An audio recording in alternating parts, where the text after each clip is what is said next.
சென்னை வாசிகள் சங்கம் இது வந்து மெட்ராஸ் நேட்டிவ் அசோசியேஷன். மெட்ராஸ் வந்து நேட்டிவாக இருக்கவங்களுடைய அசோசியேஷன் இது 1852 சென்னை வாசிகள் சங்கம் தொடங்கப்பட்டிருக்கு. முக்கியமாக 2 பேர் பாருங்கள், வெஜுலா லட்சுமி நரசு, சீனிவாசனார். இவங்க மட்டும் இல்லை, அவர்களை சேர்ந்தவர்களும் சேர்ந்து தான் இந்த சென்னை வாசிகள் சங்கத்தை நிறுவி இருக்கிறாங்க. இதனுடைய நோக்கம் என்ன அப்படின்னு பார்த்தீங்கன்னா, இந்த பொதுமக்கள் இருக்காங்களா, அந்த பொதுமக்களினுடைய தேவைகள் என்ன அப்படிங்கிறத வந்து அரசு கவனத்தில் எடுத்துக்கொள்ள வேண்டும். இதுதான் இந்த இடத்துல இதனுடைய நோக்கம்.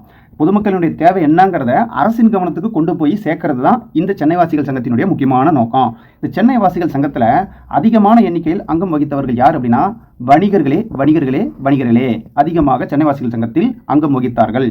இப்போ இதனுடைய உறுப்பினர்கள் இருக்காங்க இல்லையா, அந்த உறுப்பினர்களின் நலன்களை முன்னெடுப்பது. அது மட்டும் இல்லை, சென்னை வாசிகள் சங்கம் வரிகளை குறைக்க கோரிக்கை வைப்பது. இது வந்து முக்கியமாக சொல்லப்படுது.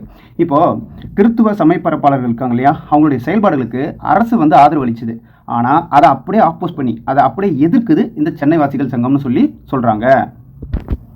சென்னை வாசிகள் சங்கம் நடத்திய ஒரு சாதனைன்னு சொல்லலாம். என்னன்னா, ஒரு போராட்டம் நடத்தியிருக்கு. வருவாய்த்துறை அதிகாரிகளால் விவசாயிகளுக்காக சென்னை வாசிகள் சங்கம் ஒரு போராட்டத்தை நடத்திருக்கு. அந்த விவசாயிகள் வந்து சித்திரவதைப்படுத்தப்படுறாங்க. யாரால அப்படின்னு கேட்டால், வருவாய்த்துறை அதிகாரிகளால் சித்திரவதைப்படுத்தப்படுறாங்க. அதற்காக ஒரு போராட்டத்தை நடத்துது. சரிங்களா? இப்போ இந்த போராட்டத்தின் விளைவு என்ன ஆச்சு அப்படின்னு கேட்டால், டார்ச்சர் கமிஷன், அதாவது சித்திரவதை ஆணையம் ஒன்று நிறுவப்பட்டது. இந்த சித்திரவதை ஆணையம் நிறுவப்பட்டது யாருடைய முயற்சின்னு கேட்டால், சென்னை வாசிகள் சங்கத்தினுடைய முயற்சினே நம்ம சொல்லலாம்.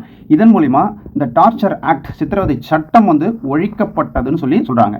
இந்த சென்னை வாசிகள் சங்கம் 1862க்கு பின்னாடி செயலிழந்து போணுச்சு அப்படின்னு சொல்றாங்க. இது 1852 ஸ்டார்ட் ஆகி ஒரு 10 வருஷம் தான் வந்து ஆக்டிவாக இருந்திருக்குது. 62 காணாமல் போயிடுச்சுன்னு சொல்றாங்க.